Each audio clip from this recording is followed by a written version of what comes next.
السلام علیکم ورحمۃ اللہ. آپ سورۃ الانعام کی بات کر رہے تھے، یا معشر الجن والانس لم یأتکم رسل منکم یقصون. اب اس آیت میں اللہ تعالیٰ کی قیامت کے دن کی عدالت کا ذکر ہے، اور اس سے فوراً اگلی آیت میں ذالک ان لم یکن ربک مہلک القری، جس میں دنیاوی عدالت کا ذکر ہے. اس التفات کی کیا وجہ ہے آپ کی؟ اصل میں اللہ تعالیٰ کی اس عدالت کی ابتدا وہاں سے ہو جاتی ہے نا، پیغمبروں کے زمانے میں. یعنی جب خدا کا رسول آتا ہے تو عدالت زمین پر لگ گئی، اور یہاں فیصلہ پہلے سنا دیا گیا. اس فیصلے کا اب آخری ظہور ہونا شروع ہو گیا.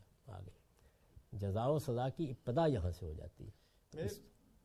سوال میرے ذہن میں اس لیے آیا تھا کہ 130 نمبر آیت میں اشارہ اس طرف معلوم ہوتا ہے کہ ہر انسان سے خطاب کیا جا رہا ہے، ہر جن سے خطاب کیا جا رہا ہے، یا معشر الجن والانس.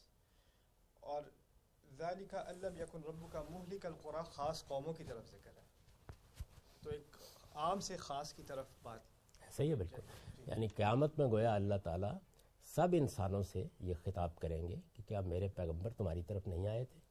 اب اس کا حوالہ دے کر یہ بتایا گیا کہ وہی سبب ہے، وہی اتمام حجت کا باعث ہے کہ تمہاری طرف بھی جب یہ پیغمبر آ گئے ہیں محمد الرسول اللہ، تو یہ اس کے بغیر میں تمہیں بھی سزا دینے والا نہیں.